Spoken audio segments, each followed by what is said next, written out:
Hello दोस्तों, कैसे हैं आप सब बहुत अच्छे होंगे।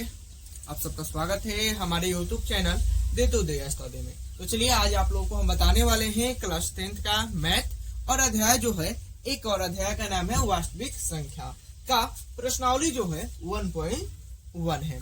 तो इसमें हम लोग एक नंबर प्रश्न देखेंगे। आपसे एक नंबर प्रश्न जो है वह कह रहा है कि निम्नलिखित संख्याओं का एचसीएफ की जगह हमें कहीं हिंदी में मसा भी लिखता है, तो मसा को ही हम एचसीएफ बोलते हैं। ठीक है, ज्ञात करने के लिए यूक्लिड विभाजन एल्गोरिथम का प्रयोग कीजिए। अब देखिए यहाँ पे एक बात कहा है, यूक्लिड विभाजन एल्गोरिथम का प्रयोग कीजिए। तो देखिए यूक्लिड विभाजन एल्गोरिथम का सूत्र होता है ए बराबर बी क्यू प्लस आर होता है। ठीक है, ए को हम बोलते हैं भाज्य, वी को हम बोलते हैं भाजक, क्यू को भागफल और आर को क्या होता है शेषफल बोलते हैं। ठीक है, तो इसमें एक नंबर प्रश्न जो है वह आपके पास दिया गया है 135 और 225। तो देखिए इन दोनों में जो 12 होगा ना उसे हम ए मानेंगे, ए का मतलब वहां पे भाज्य मानेंगे, और जो छोटा होगा ना उसको हम बी मानेंगे यानी भाजक मानेंगे। ठीक है, तो सूत्र जो होता है वह आपके पास होता है ए बराबर बी क्यू प्लस आर। आप वहां पे देख लीजिए ए बराबर बी क्यू प्लस आर, जहां भी ए है वहां पे ए का मान रखेंगे 225 बराबर बी जो है 135 है। अब हम लोग करते हैं इधर रफ, क्या करते हैं रफ करते हैं। ठीक है, तो 135 में हम भाग करेंगे 225 में, 135 से भाग करेंगे 225 में, भाग कीजिए 135 का 12 एक बार पढ़ेंगे 135 ही होगा।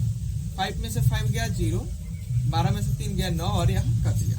यानी जो भागफल आया यानी भागफल को क्यों कहेंगे, क्यू का मान जो आया वह 1 आया, तो क्यू की जगह पे हम 1 रखेंगे, प्लस में शेषफल जो आया यानी आर जो आया वह कितना आया 90 आया। इसलिए आर नॉट इक्वल टू 0, यानी आर का मान जो है वह 0 नहीं आया। इनको तब तक हल करेंगे जब आर का मान यानी शेषफल 0 ना आ जाए। ठीक है, और फिर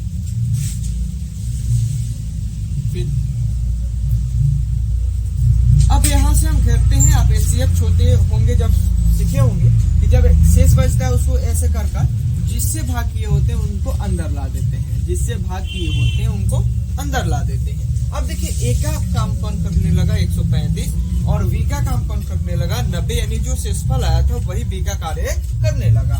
यानी यहाँ पे अब हो जाएगा 135 जो होगा एक की जगह पे और 90 जो होगा वहाँ बी के जगह पे।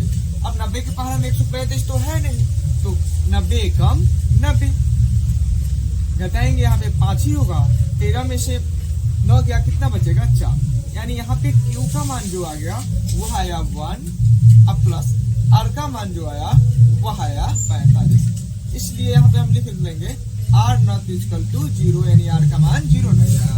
पुनः फिर हम हल करेंगे, इनको पुनः हल करेंगे तो बी के मान जो हो रहा है वह क्या बन जाएगा ए के मान, और जो शेषफल का है वह बन जाएगा बी का मान। यानी पुनः हम इनको ऐसे करेंगे, जिनसे भाग कर रहे थे उनको अंदर ले जाएंगे, 45 दूना 90, 45 दूना 90, 90 में से 90 गया 0 बचेगा, यानी 45 का 12 कितना पढ़ेंगे 2 बार, प्लस शेषफल का मान कितना आ गया 0। यहाँ पे हम लिख लेंगे अतः r बराबर 0 आ गया। अब यहाँ पे आएगा अतः हमारा बन चुका HCF बराबर, अब देखिए लास्ट में सबसे लास्ट में आप यहाँ पे देखिए तो किससे कटा हुआ है, तो 45 से कटा हुआ है। तो यह जो आपका 45 हुआ यानी यहाँ पे जो बी का मान हुआ उसी को हम क्या बोलेंगे HCF, यानी 135 और 225 का HCF जो होगा वह होगा 45, जो कि आपका आंसर हुआ।